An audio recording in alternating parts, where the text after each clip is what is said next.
You're okay, Elaine. You have friends, as you please. No. Hello, good evening.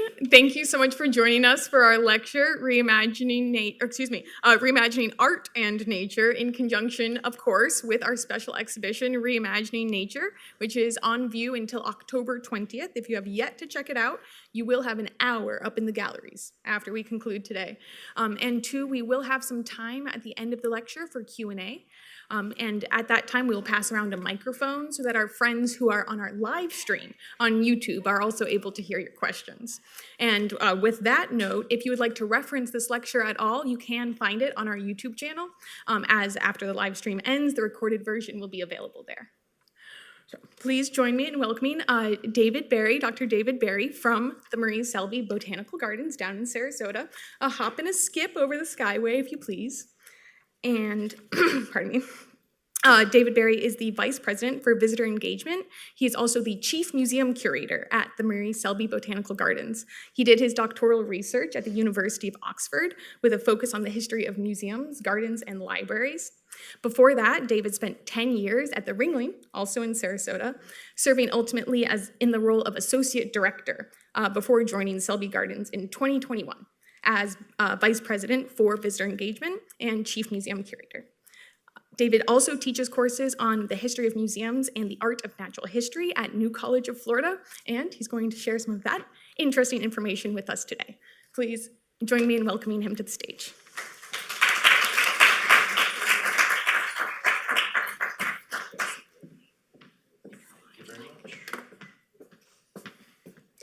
Hi, good evening. Samaya, thank you very much for the introduction. Samaya is, I guess, a testament to my teaching skills because she's a former student and I didn't completely ruin her. She has found life as a museum professional, but that's entirely to her own credit, not to mine. But it is always a pleasure. That's one of the benefits and great joys of teaching is working with students. The classes that I teach, New College and through Florida State and over the years with other institutions have balanced the historical and the practical. So many of the students have gone on to work in the field, and it's great to have them now as colleagues and to see them flourishing, which is wonderful. My goal tonight is to kind of introduce you to our exhibition program at Selby Gardens and to give you a little bit of sense of how and why we do what we do. Selby, we'll get a little bit to the history in a second and some of the recent projects. This is actually the second talk in a month or so that I've done here because we've been partnering with the Dalí on public programming, and it's great to have such a strong partner here in the community. And the nature-inspired works that are upstairs was sort of an opportunity too good to be missed to draw connections to a botanical partner down in Sarasota. Samaya mentioned my role is has a very long and complex title. The font is imperceptibly small on my name tag when I walk around campus. But basically, I oversee educational programming and I oversee exhibitions. But as you will learn, exhibitions in the context of a botanical garden are a little unusual. And the big challenge being working with ephemeral material, living plant material, and how we account for that. But of course, that is also what makes it unique and distinctive, and that's one of the great, certainly great challenges, but it is absolutely the most satisfying aspect of the opportunities that are afforded to me in my current role. I've been working full-time at Selby since 2021, but I had been moonlighting there for about 7 years prior to that while I was working at the Ringling. My role at the Ringling was largely administrative. It was really the focus was to help other people do their jobs, and took great satisfaction in that. Also, the teaching was a huge part of the job. But what drew me to the field in the first place was more of the creative work. And as I got older and more senior, gained greater responsibility, I could see myself drifting further and further away from doing the creative work. So Selby was an opportunity, and it offered an opportunity to kind of delve back into design and curatorial work. And 3 years ago, there was an opportunity to make a shift. Almost 10 years to the day with my time at the Ringling, seemed like a good time to make a shift. And it's wonderful to still be in the community in Sarasota, to still work with colleagues at the Ringling, but to help Selby Gardens move forward through a very interesting point in its history. All right, so who or what is Selby Gardens? Quick little introduction here to kind of put the institution in context. This was a no-brainer. You're always going to get my favorite photograph of Marie because it features Wriggles. I'm a big dog lover. I had to leave my dog at home this afternoon when I came up. Her name is Flora, a total fluke that she's named after the Roman goddess of plants, but it has been a name that has served me well since I moved to Selby. Selby Gardens is named in honor, this shouldn't come as any surprise, of Marie Selby, Marie Selby Botanical Gardens. Marie and her husband Bill moved from the Midwest down to Florida in the 1920s.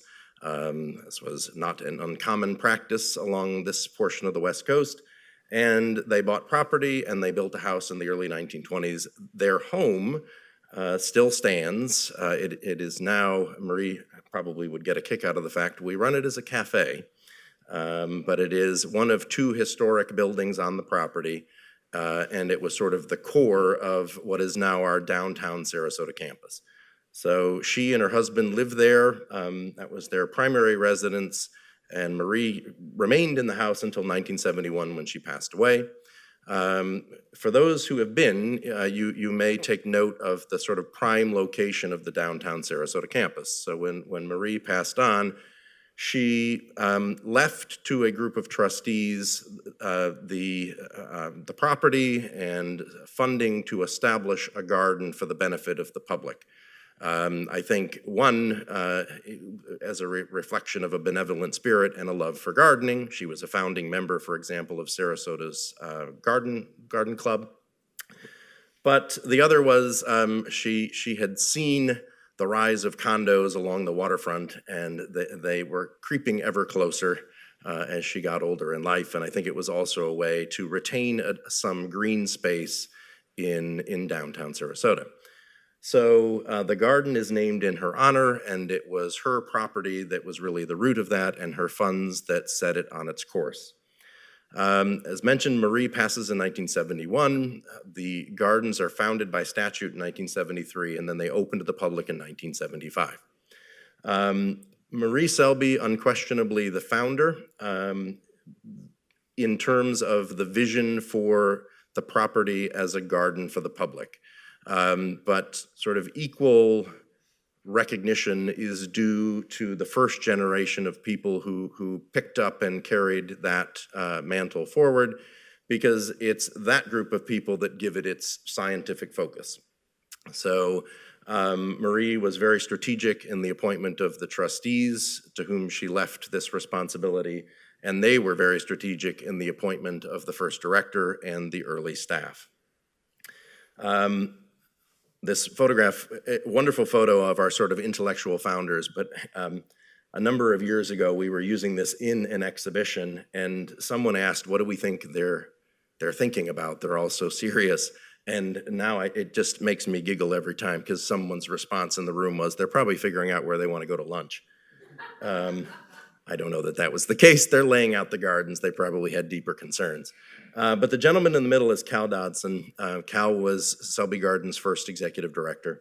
And the gentleman on the left, Kia Tan, was one of his students. They had come up to Sarasota from the University of Miami, where Cal was a professor, Kia was a student. And they really kind of laid the foundations for the garden. Carl Luer, the gentleman on the right, was Marie's surgeon, and he was sort of the key trustee and prime visionary. Carl was the gentleman who was responsible for hiring Cal Dodson. Cal brought with him two of his students, Kiat being one, and it is that group of people that lay the foundations for Selby Gardens as a scientific institution. So Selby is a botanical garden, and what that means in garden terms is it is a scientific institution with a documented collection of living plants. Plants are to a botanical garden what paintings are to a museum of fine art. We have accessioned plants. We use collection management database. We're not worried necessarily about the plants literally running off, but we do track their location. We track their health, the watering schedules, where they came from, who collected them when. So they are resources supporting scientific research. These three gentlemen gave Selby its focus.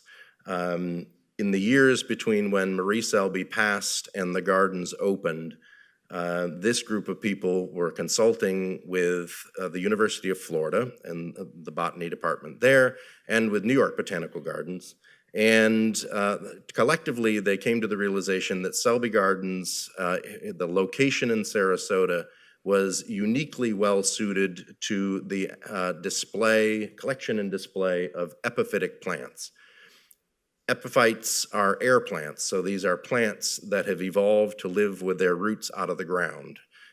We're in a semi-tropical environment on the bay.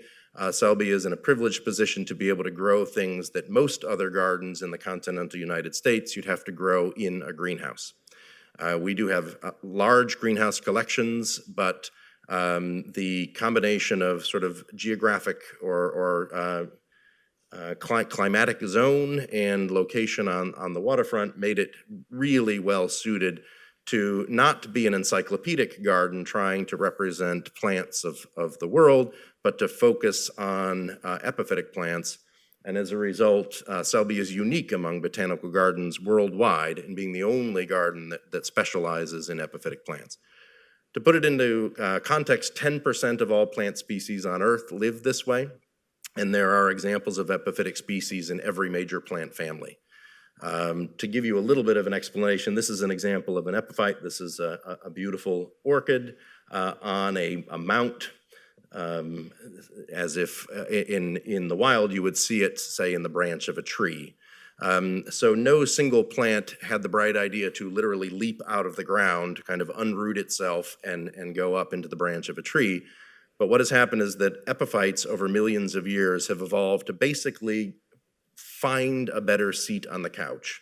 What they are looking for are the things they need in life: sunlight, water, and if you are a small plant, as illustrated here, and you're living on the ground in a dense rainforest in, say, Central or South America, you have to wait for all the good stuff to trickle through everybody else before it gets to you. Whereas if you evolve to live in the forest canopy in the branch of a tree, you are much closer to the things that you need to survive. It also has an impact on how epiphytic plants distribute seed, how they draw pollinators, all the things that are essential to life. So they are fascinating subjects of investigation. And over the 50 plus years of the garden's history, Selby has collected the largest and certainly the finest collection of living epiphytic plants anywhere in the world. The 5 main plant families are orchids, bromeliads, gesneriads, ferns, and aroids. Very, very high percentages of those plant families are epiphytic. And we have researchers that regularly come from all over the world to draw on our living and preserved plant collections. And my colleagues are regularly out in the field. My botanical colleagues, plant science colleagues, they conduct field research mostly in Central and South America, but they do work all around the world. And in the 50 plus years of the garden's history, Selby Garden scientists, staff scientists have conducted, at this point, probably upwards of 300 field expeditions.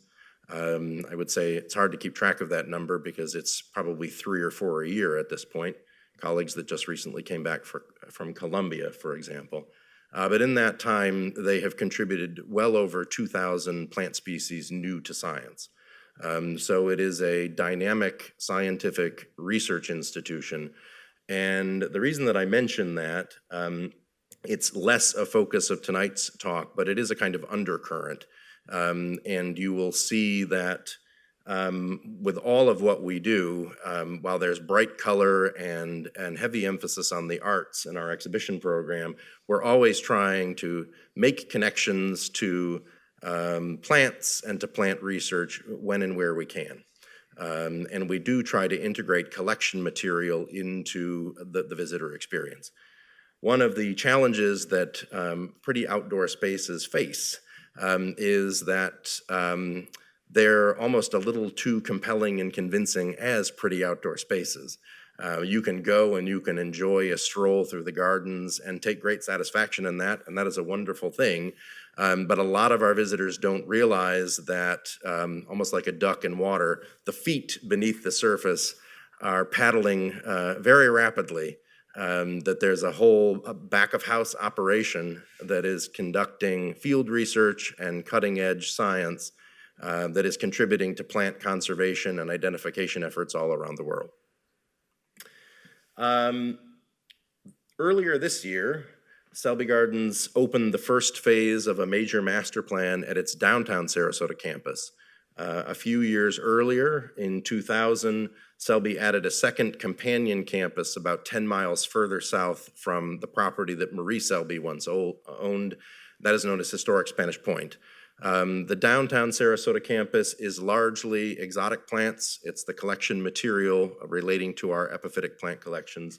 Spanish Point is like the woods. It feels like a state park, and it is also an archaeological site.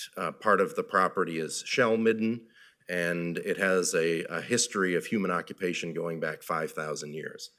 But the downtown campus has undergone major transformation, and in January of this year, we opened 3 new buildings.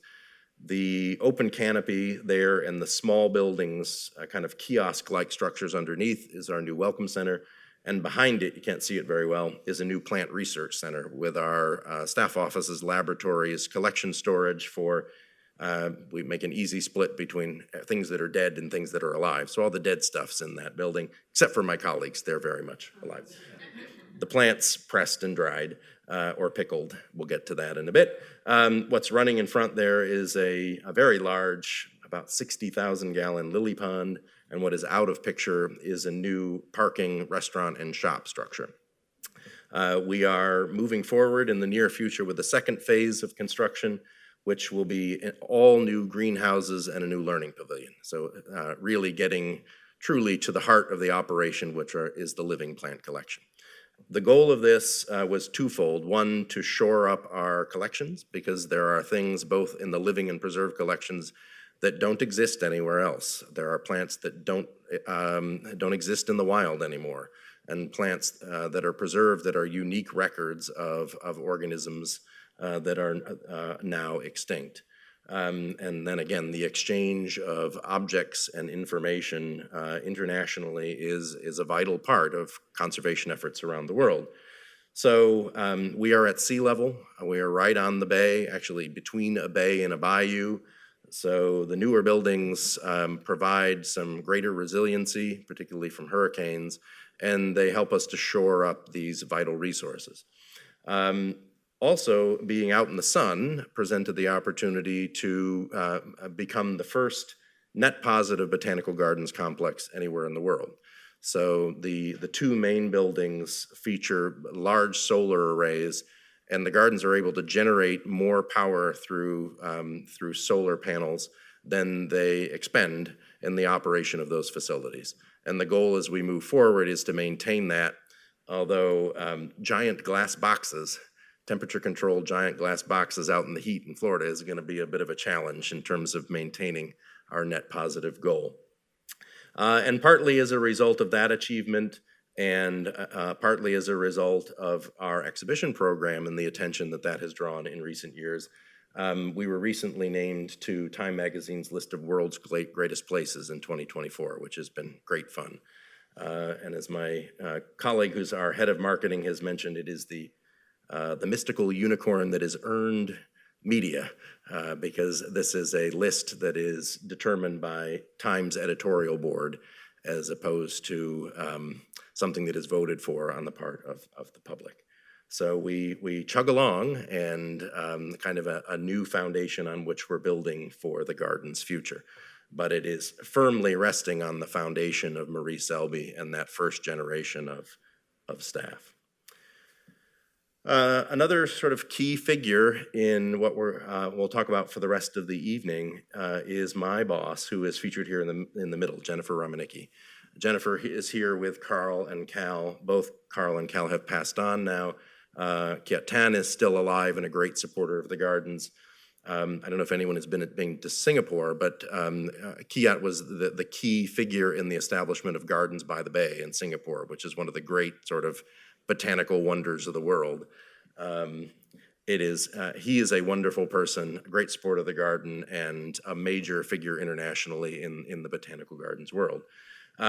Jennifer was fortunate to interact with our founders early in her tenure. She arrived from the New York Botanical Gardens in 2015, and it is really a testament to her vision and to her energy and enthusiasm that we have achieved what we have in the last 9 going on 10 years.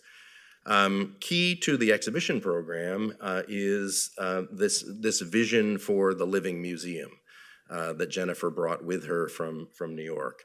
New York Botanical Garden is one of a select number of gardens around the country that has an active art exhibition program. And Jennifer was familiar with that model and appreciated the value of that model in providing opportunity or incentive for visitors to keep coming back. It's sort of a chronic issue that cultural organizations have. And sometimes there's that sense that you've been there, you've seen it. I think that's even a little more acute when what you've seen are trees and grass and flowers, things that you think are sort of eternal, and while they change a lot, which is actually part of the lesson of today's talk, from an visitor experience standpoint, I think sometimes there's that sense that yes, I was there, and then when you ask, well, when was that? And someone tells you, that was 7 years ago. You think, well, come on back.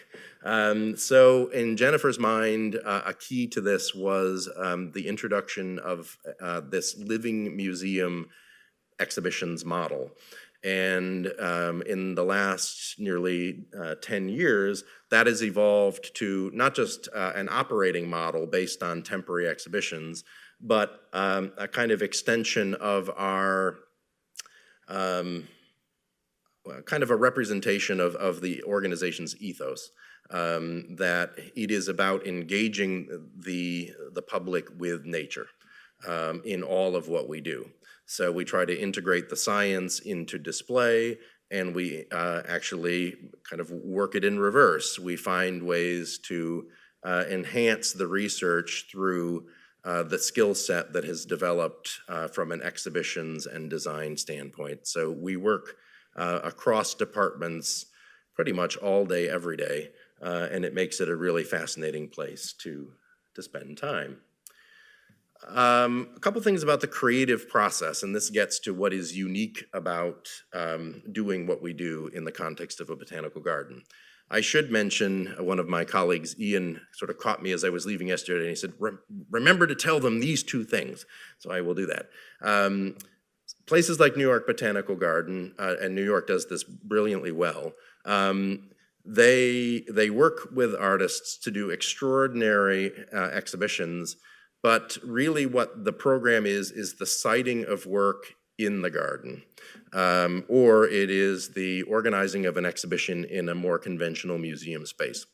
They are extraordinary experiences that activate the grounds and activate indoor venues, but the plant material and the landscape is sort of backdrop and context. It's not drawing inspiration from the work of the artist itself. There are other gardens that have exhibition programs, and they bring in shows that are really kind of package shows that are produced by outside entities that have developed exhibitions for gardens. And those are also very popular, very compelling, but Selby's program is different. Selby's program is in-house, and it is really, the heart of it is this third point here.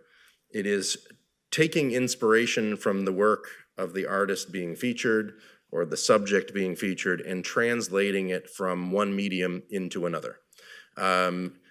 The important point that I would like you to connect with is remembering that horticulture is not just a science. It is the science of plant cultivation, so the growing, care, and maintenance of plants, which is different from botany, which is the science of sort of plants as living organisms. We joke frequently that botanists know how plants grow, horticulturalists know how to grow plants. Is an overly simplified distinction, but it helps to sort of explain how the two differ, but also how they might work together. So in our case, we feature the work of artists directly, but then our process is about kind of drawing inspiration from that work and also doing some research into the historical and the cultural context, trying to get a better sense of what was going on around that individual and their practice at the time, sort of what was in the air in terms of popular culture at that time. And then we just start bouncing ideas around, and the goal is ultimately how do we convert that into a horticultural display that is an extension of the art of horticulture using plants as a medium. And there's a lot of standing around staring and being like, not quite sure how we're going to do this. And then ultimately through conversation and discussion, a lot of very creative people come up with some really fun ideas. So this is sort of how it works and how our program differs. It is almost entirely in-house. Artworks are featured in the museum, but the key distinguishing feature of both our fall and spring shows is the work that my colleagues in horticulture and botany do to kind of convert those ideas and those images, those concepts from the work of an artist into the new sort of medium of plants and kind of landscape art. As an example, this is the underside of that new Welcome Center. Our spring show this year featured the work of Japanese contemporary artist Yayoi Kusama in conversation with Georgia O'Keeffe. I'll kind of elaborate on that in a little bit. But those of you who are familiar with Kusama's work, it's very much about pattern and repetition found in nature, most famous for the use of the polka dot and the sphere. So of course my colleagues are immediately latched on the idea of 800 barrel cacti that we were going to suspend from their feet upside down like the sword of Damocles over everybody's head as they came to buy their tickets and enter the gardens. And this was fun because we had conversations about, will this work? Will the plants be all right? Because they are living plants. Everything was fine. None of them fell. We didn't have to pick spines out of anybody's head, which was good. All was well. But you know, we go with what we know and we build on our experience. But pretty much with every project, there's always an element that pushes us a little bit further. We figured, okay, suspending the plants upside down for 5 months would be all right, but we weren't sure. And it worked well, and it kind of, even from the start, actually it was interesting to watch people because they were captivated by this, but I'm not sure that they immediately connected with the fact it was part of the show. I think there was probably a moment later on where I was like, oh, and then they're like, yeah, I remember that thing from when I arrived, and it all started to sort of come together. That's one of the interpretive challenges that we have is when we do translate some of these ideas, as you'll see, some are more explicit. One would have to really not be paying attention at all to get it, and then in others it's a little bit more subtle. And it's fun to see how people interact with both. Some of the considerations, not necessarily challenges, are worth noting here. With the shows, in the spring, we activate areas outside throughout the gardens. We convert completely our one public greenhouse, our tropical conservatory, and we activate the museum. There is a mountain of live plant material that is used in this process. And we'll come back in a minute to the distinction between commercial plants and collection plants. But a big factor in terms of what we're able to do is the availability of some of the stuff. To get this, for example, nearly 800 barrel cacti, if any of you were searching for one earlier in the spring, you were pretty well out of luck because we bought out the stock of about every nursery within driving distance of Sarasota. So availability is a factor. It's a very practical one, but it is a very real one in terms of can we get the material that we want to serve the purpose for the show. You may be aware of the fact that live plants grow. They are living organisms, and they don't always do it according to your schedule. So there is a huge amount of planning and coordination that goes into this. Earlier this week, for a show that we are opening in February, a truck arrived completely filled with material that we're going to build a hedge out of. And our team is already at work, however many months in advance, laying out the plants because we need them to grow into the hedge. And it's all based on what we think the rate of growth will be to fill in one to the next to basically create a wall, and then to get the height that we need. So there's growth leading up to the thing that you're aiming for. And then there's the fact that, of course, it doesn't stop once we open to the public. It's going to continue to do its thing. And all of that is taken into account. So there's actually a huge amount of consideration of the plants don't all arrive in the state we need them to. And actually, that's a good thing. It's all coordinated based on kind of hitting the mark so that we hit the window that we want to. And I am very glad on my side of things, I don't have to worry about that. Usually the paintings don't change dramatically, or the objects don't, sprout something over the course of a show. In the case of the living plant material, it happens all the time. Flowering time is another factor. We have our annual orchid show in the fall. A lot of our orchids are really kind of itching to flower in the spring. Some of them flower multiple times throughout the year. Some of them, will flower, once every couple of years. So again, we use a combination of commercial and collection materials to create the show. But it does mean flowers are a big part of what people expect and a big part of what we use. But the flower is probably the most ephemeral or transient aspect of the plant. So my colleagues are also very mindful of foliage. They're looking for structure and pattern in the form of the plant, not necessarily just the flower or the texture or pattern of a leaf, something that gives a little greater consistency. And then the flower is the either expected or unexpected benefit that adds color and dimension as we go through the run of our exhibitions. Watering, everything gets wet, so that is a factor as we integrate built elements in with the living plant material. There is a huge amount of planning and coordination that goes into that. And with some of our shows, while it doesn't really feel like it as a visitor, we do actually go through changes in season down in Sarasota. And the plants definitely pick up on that. So when we do our spring show, it opens in February and it ends in June. My colleagues talk about the fact that that's 2, almost 3 seasons, and the plants are changing. They're responding differently. We have to plan that in advance to make sure that the experience for someone that comes at the end of the run of a show is as consistent as it can be with someone that came at the beginning. And then changes in temperature, that's another factor, and with that is light. So the kind of conditional elements in which the plants are growing, they change throughout the year. Obviously, they change throughout the day. All of those things are accounted for in what we do and how we do it, and to an extent, where we do it around campus. I've mentioned this a couple times. The structure of the major built elements and major horticultural elements throughout the show tend to use commercial plants.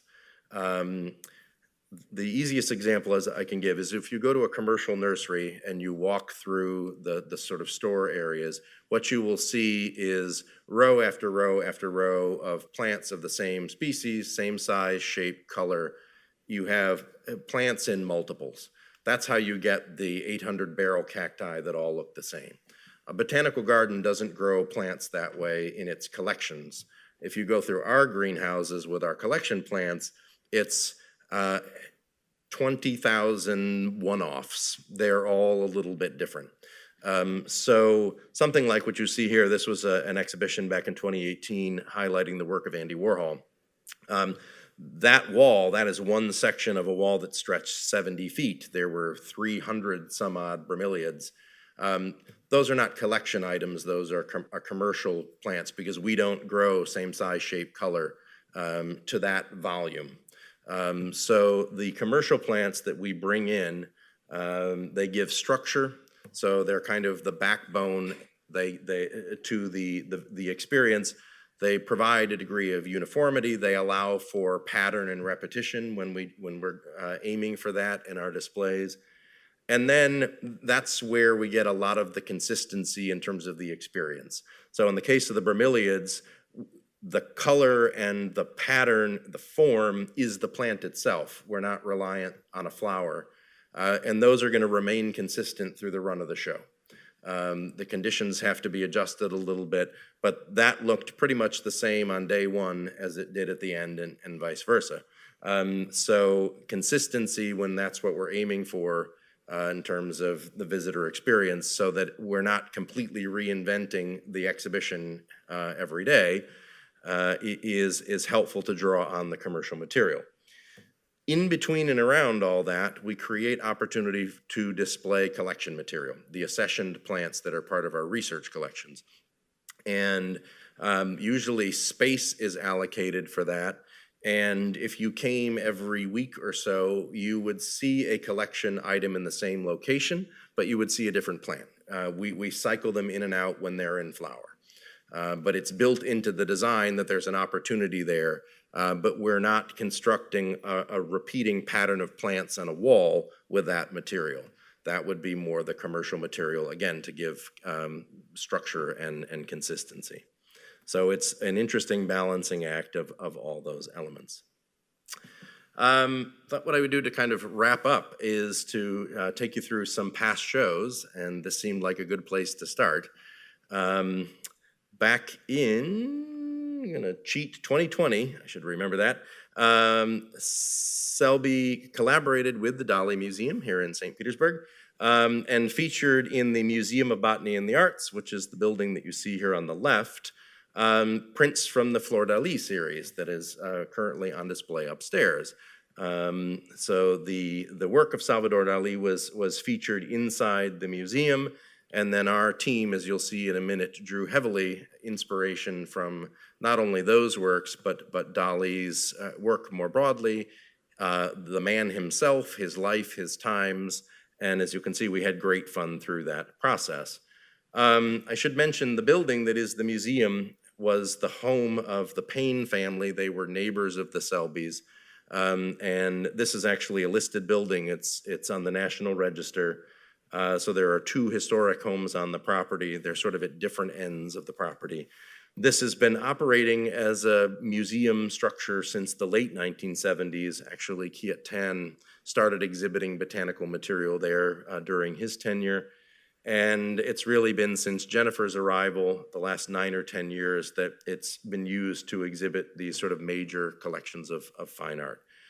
Selby is a collecting institution in the area of the sciences. It is not a collecting institution in terms of the fine arts. So these programs, these exhibitions all start with loans, and we are always dependent on, but also deeply grateful to the support we get from individuals and institutions, not only here in Florida, but across the country and around the world to help to make this possible.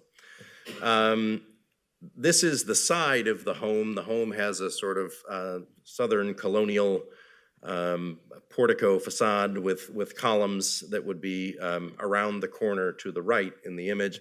This is actually going through the sun porch. And the reason that we open our spring shows this way is just the sheer number of people. I am regularly reminded that I'm trying to organize an exhibition in what was someone's former living and dining room, and we passed through their entry foyer to get from one room to the next. So the house wasn't built to accommodate these spring shows draw over 100,000 people. That's a lot of people to invite over to your house. So this is the closest thing we can get to moving everybody through in a straight line is coming in from the side. The current show that we have up and the next show, people come through the front door, but in that case, they move left or right. And there's a point at which they have to back up on themselves. It's just, there really isn't any way out unless they decided to kind of stay. But we do encourage them at the end of the day to maybe go back to their own home and come back tomorrow.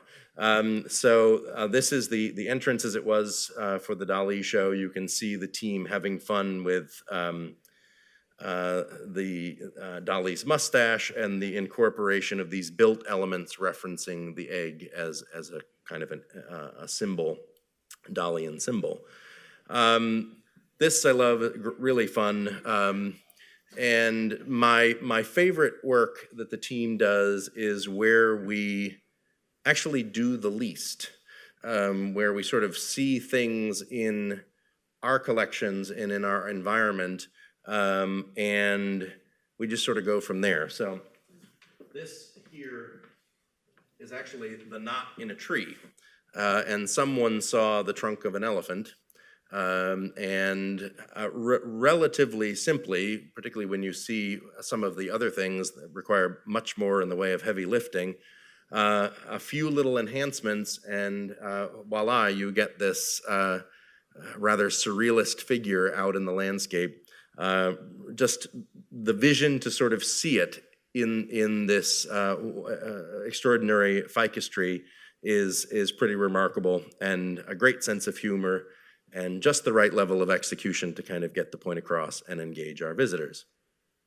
The Dalí show, and you'll see a kind of mix of things that are, sometimes my colleagues call it horticultural theater, where we're kind of building set work elements and there's more staging, and then there are others that are more sort of traditionally botanical. This, obviously, with the egg yolks and the shell, a very explicit reference to a very famous Dalí sort of emblematic symbol, but presented in a really fun and engaging way. This was one of two pianos. I really don't know where we got them, and got someone to just give them over to us and get them wet and fill them with plants.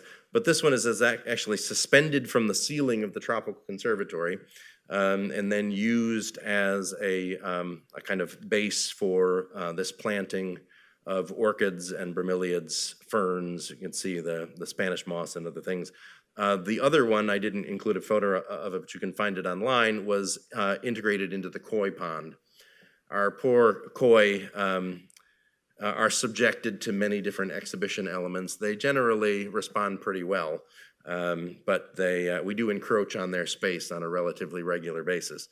But it draws a lot of attention. They get very well fed, so they're rewarded for their tolerance of our efforts. So in the case of these spring exhibitions, there are the outdoor elements throughout the gardens. The tropical conservatory, which is our one display house, is completely transformed. It is amazing to see the extent to which the spaces change, particularly because we flip things over in the matter of 2 to 3 weeks. What was a pond is 2 weeks later. With the Warhol show, they actually built a sunken lounge. It looked like something out of Boogie Nights. I mean, it was amazing. And then horticultural humor is not always very funny, but in this case, it was great fun. But it did have to be explained to people that the coffee table was made out of coffee plants. They just sort of sat down, and I think, there was sort of something green in the middle, and it's like, you got to give us some credit. That's great, but it wasn't self-explanatory. But it is great fun working with the team because we will go for coffee or lunch, and then we walk out.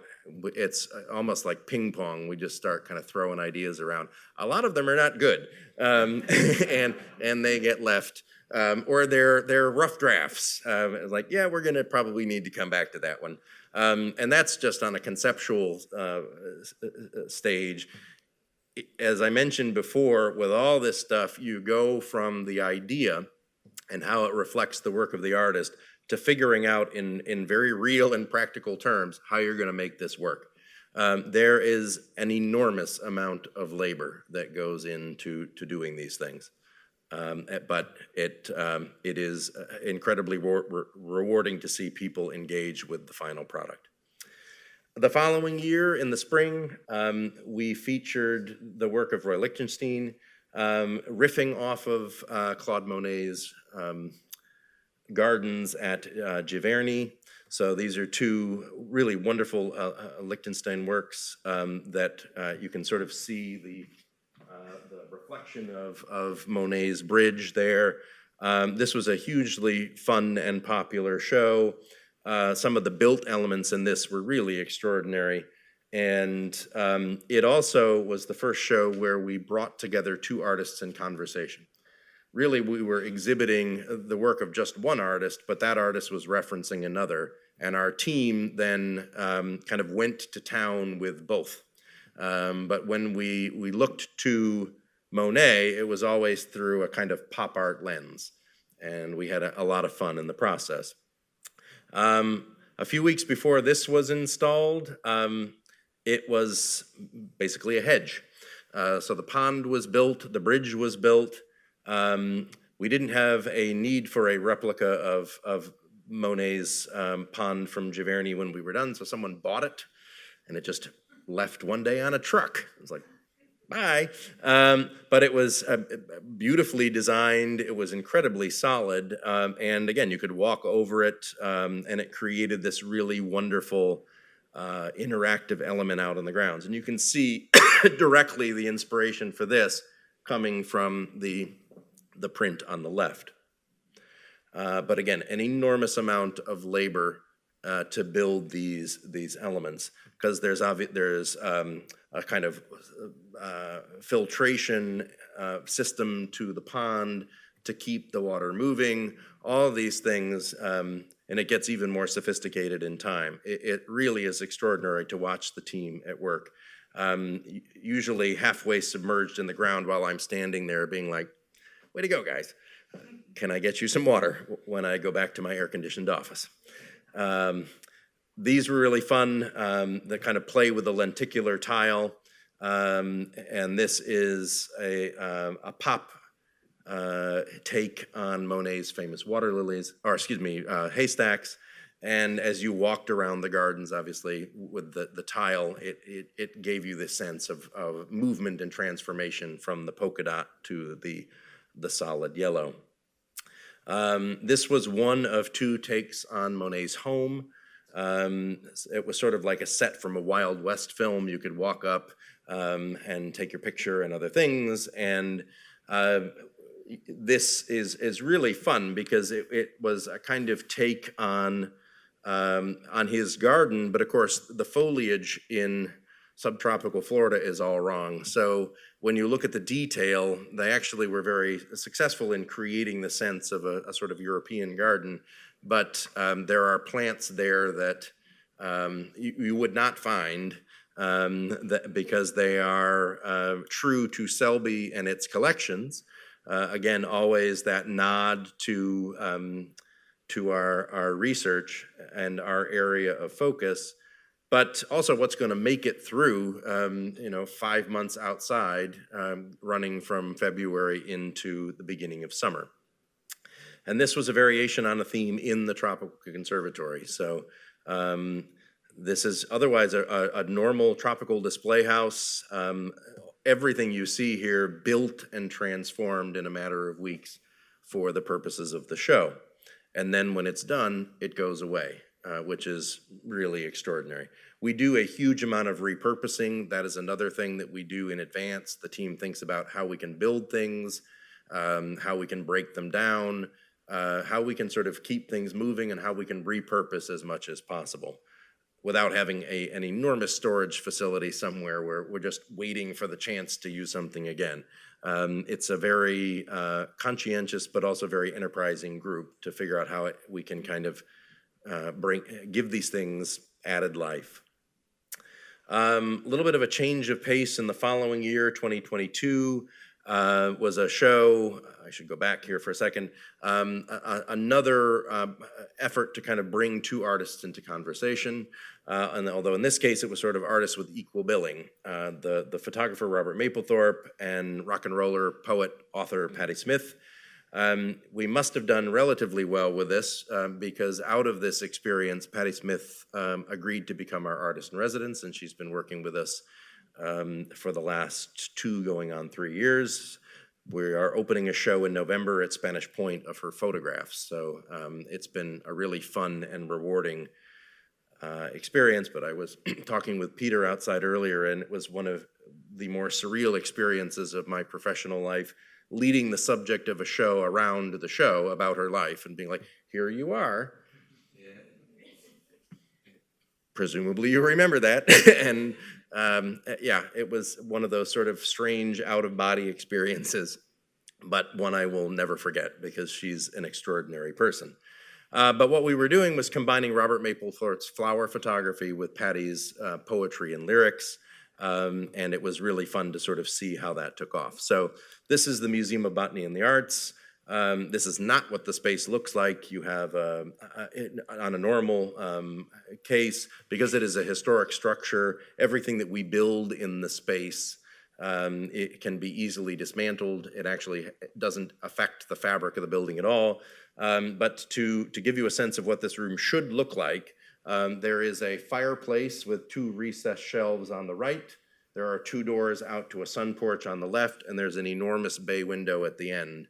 And just to sort of not only exhibit these works that were lent to us from graphic studio at USF Tampa, but to just sort of change the experience so that it feels like a different place than where you had been before. So this was sort of the beginning, at least as far as the Mapplethorpe work. Patti's poetry and lyrics were equally influential on the team and their design. And then we sort of take it outside. So this is, we did 2 versions of this, one indoors, one outdoors, sort of like with the facade of Monet's home in Giverny. And you walked around this outdoors. It was like a small maze with these little openings with potted plants. To give you a sense, this just sort of puts it into space, but these things were weirdly convincing, as you can see here. So how this was done, the background, we created these sort of shadow-like effects inspired by Mapplethorpe's work. And that image is attached to a rounded base. So the back is actually rounded. So as you're walking past it, it creates this interesting optical effect. And then the plant is just simply sitting there in front of the background, but inside the frame that's in the wall.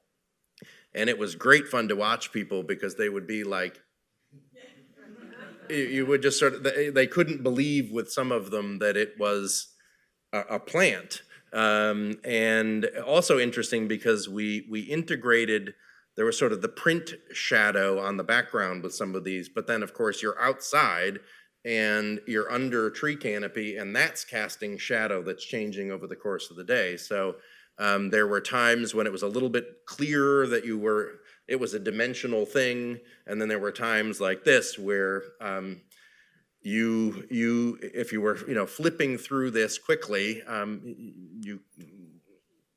it would be understandable if you didn't realize this was a real plant and thought it was a 2-dimensional image.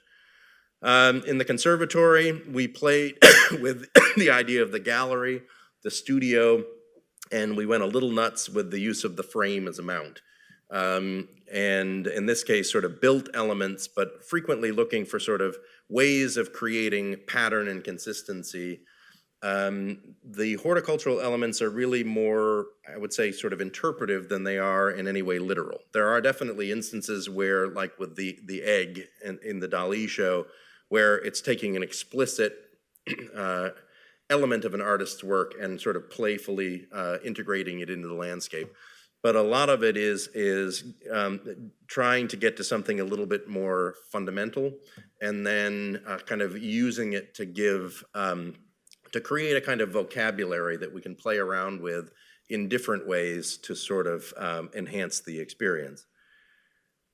In 2023, we went in a very different direction and featured the work of Louis Comfort Tiffany. We had over 40 Tiffany works in the museum, which made me very nervous. But it was, people absolutely loved it, and our team went totally crazy. Although I have, not intentionally, but this knack of integrating botanical elements that then become the thing that people ask the most questions about.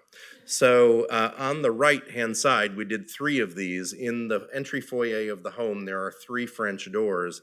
And we, using spirit specimens, which are plants preserved in fluid, we have a research collection that is the 2nd largest in the world of these materials. These I made for the show, or my colleagues and I made for the show, but we were creating a stained glass window out of plants.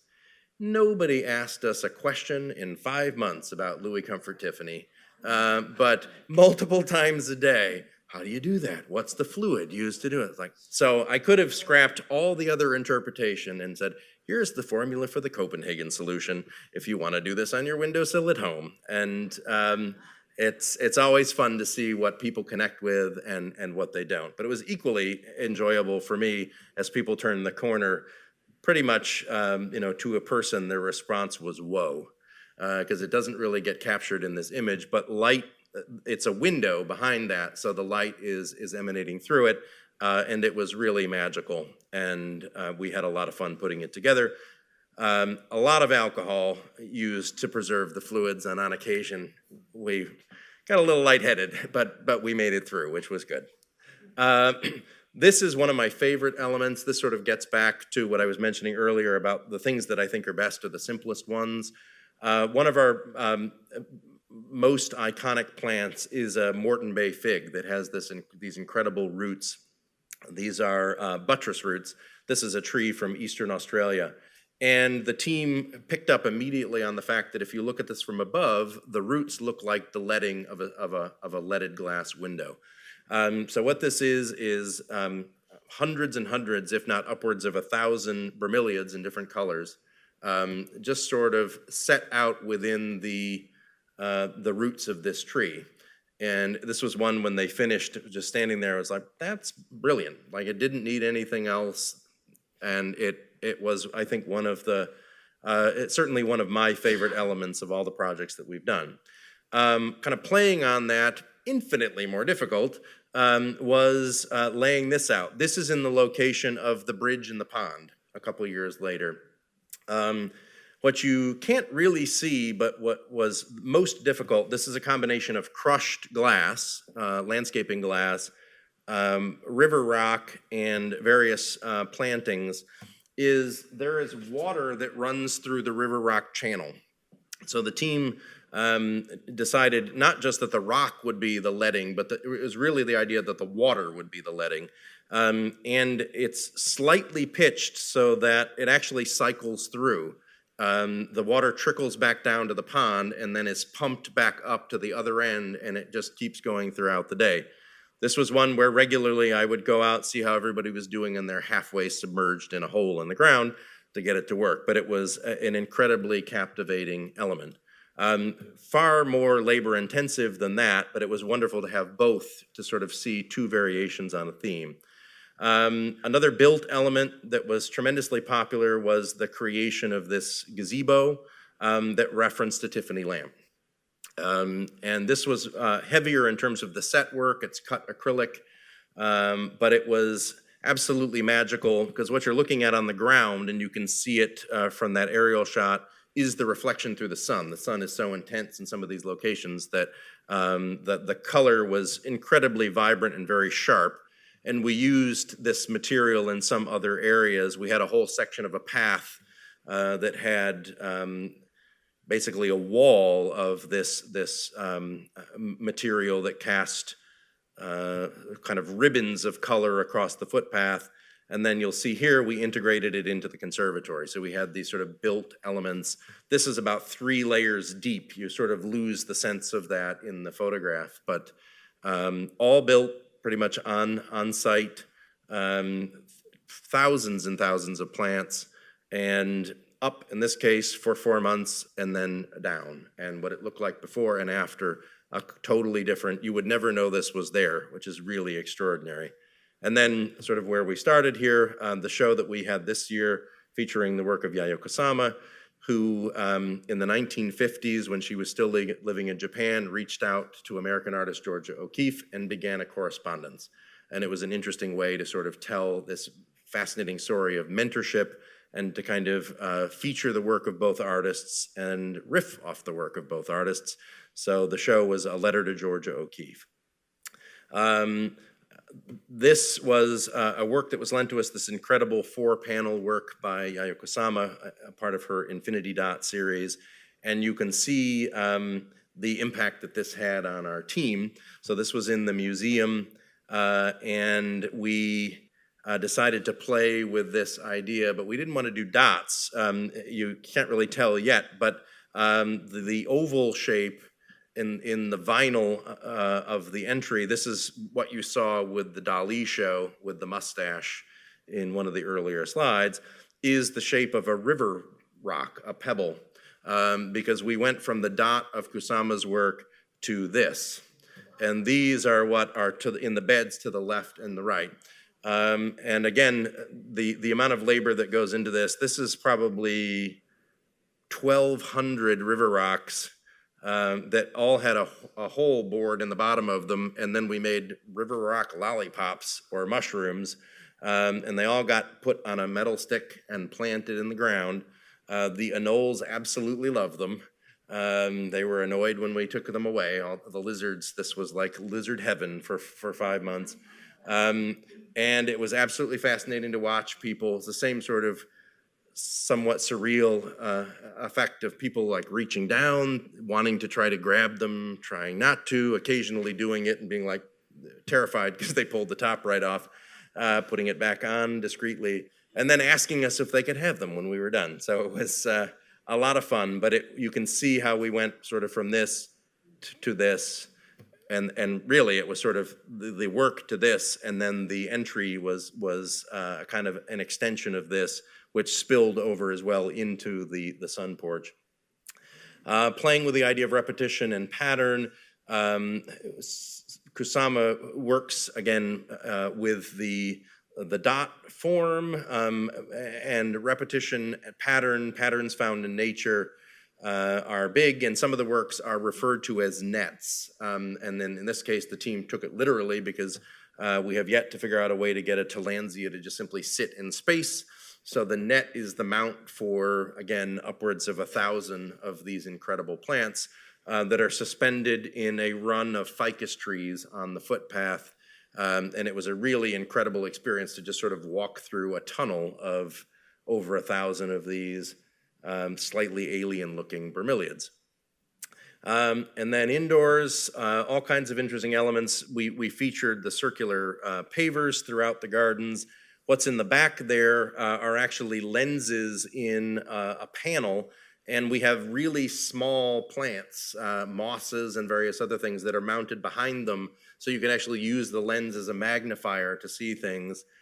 And lastly, in a total act of insanity, what you're looking at with these two beds in the foreground there, they are pools with these glass orbs that we were able to basically push down beneath the surface of the water. They fill with fluid, and then we were able to kind of pull them up and suspend them above, which draws the water up over the surface line. And then we filled it with goldfish. So we were basically building goldfish condos, and the fish would swim up into the orbs and down, and we created an enormous problem for ourselves, encouraging people not to touch these for 5 months.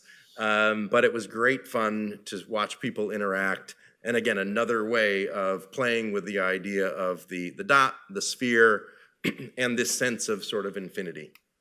So again, a lot of what this is finding a vocabulary. that we draw from the artist, their life, their work, and figuring out how we can translate that in horticultural terms in a way that gives sort of consistency and continuity throughout a multi-part and multi-venue indoor-outdoor experience. We do an annual orchid show. Here are some examples of that. Again, celebrating one of the strengths of our collections. We always have fun with this. The one on the right there, 2021, was a collaboration with the Ringling and the Ringling Circus Museum. So we're very proud of ourselves when we likened air plants of the world to aerialists of the circus. And we ran a 3-ring circus in the middle of the conservatory, which was hugely entertaining. It's very hard to see there because there's so much plant material, but we have orchids on trapeze swinging back and forth, which was a lot of fun. This is a setup for a shameless plug for our next show that's going to open in October. Our annual orchid show. The theme this year, you may have picked up on it, is purple, which we are screaming at you on the screen here. And wanted to just share with you a little bit of a sneak peek. So in the museum, we are going to be highlighting photography and botanical prints from our collections of purple orchids, talking about the color purple in botanical terms, but also exploring the different purple hues that have botanical connections, of which there are very, very many. This is actually going to be a large graphic on a wall, and for better or worse, we keep realizing we missed some, and we keep adding. So if we do this again, you'll see beet and other plants that are on there. These are actually designated identifiable colors.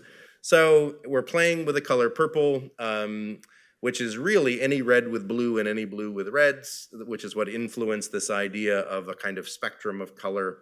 And we're looking at its historical associations and connotations, and we're looking at the impact of the color in nature. And then some renderings of what will soon be materializing in the greenhouse.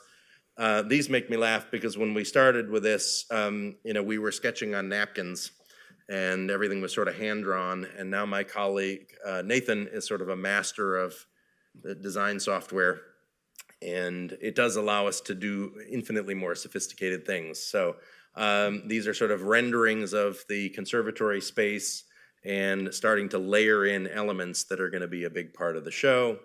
So it'll be a lot of fun and very, very colorful. I was on the phone before I came up today with a colleague. We're looking to organize a tour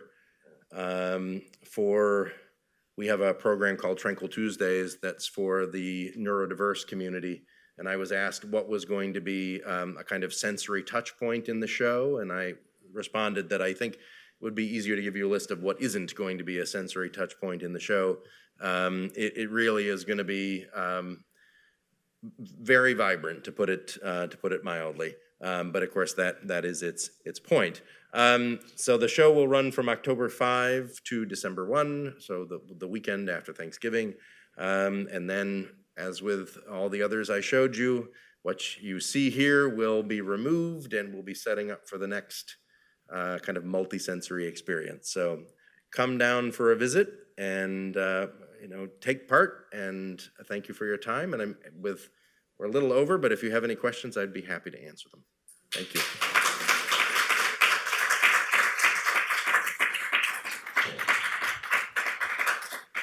And if we do have any questions, I have that microphone to pass around.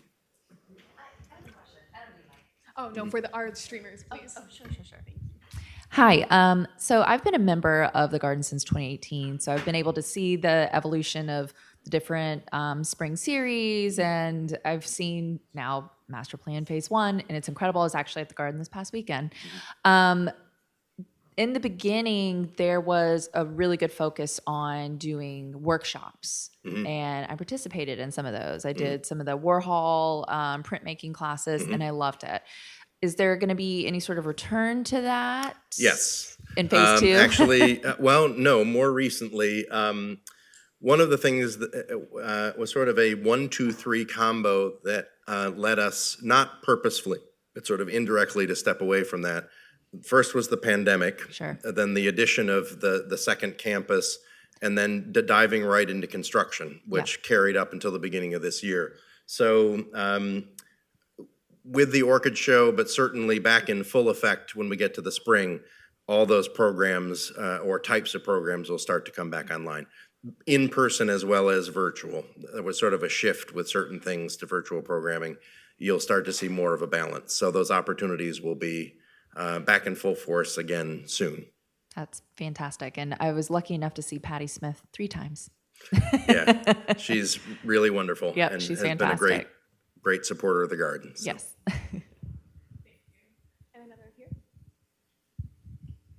When you were laying out the different types of displays that different gardens can do, and whether they bring in a show that's made for someplace else, or they try to focus on the show rather than the plant life. But as I was looking at the Monet Gardens with Liechtenstein doing the pop aspects of it, and this one with the dots and the ovals, much of what you were showing were your commercially available plants. I mean, I assume you didn't have that much greenery just happened to be sitting around in your nursery. But where or how did you go about then accenting what was in your botanical collection? Right. So let's see here. In the case of our annual orchid show, that starts always, the horticulture experience is similar because it's sort of a blowout of plant material and color in the conservatory. So there are, to give it again the consistency, to give it that structure, there's a lot of commercial material. The museum really is focused on our research collection, so there's a little bit more, a higher presence and a little bit more contextualization of that in terms of the storytelling aspect. In the horticultural areas, see if I can find, well, I'll use Nathan's rendering here. To give you an idea, this trellis that you can see, the wood structure that runs the length, he doesn't have it fully fleshed out here, but in between the columns in a number of areas, and then the kind of gray mass that's on the right is a rock wall that is covered in thousands of plants, which he hasn't rendered. There are locations where we regularly cycle in collection plants. So we do frequently kind of overlay where those places are going to be when we're building the set work elements so that we can keep moving material in. So how they do it, it's entirely dependent on what's in flower and that they're able to bring out. But they sort of designate spaces. So an example would be, between the first and second column on the right, there are probably a couple of areas where they can hang a specimen that they would bring in on a hook that would look like the photo of the epiphyte that I showed you at the beginning.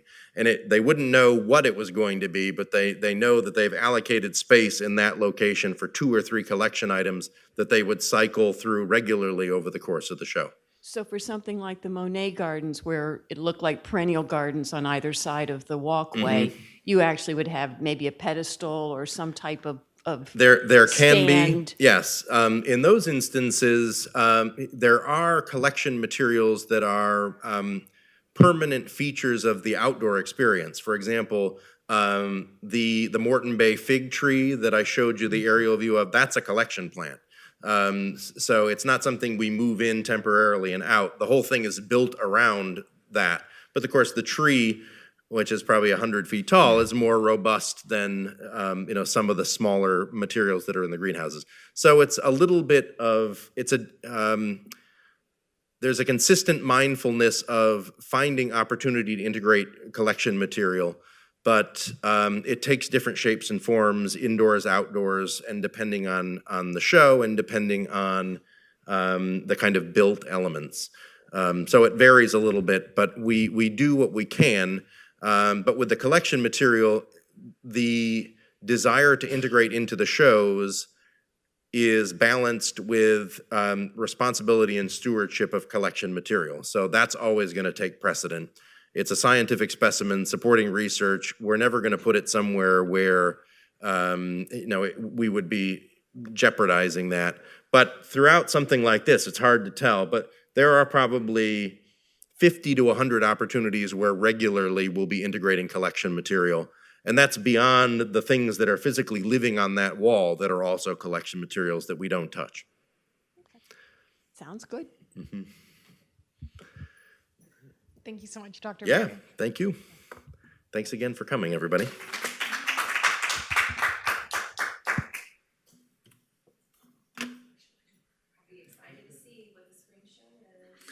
Me too. We're getting dangerously close to announcing it.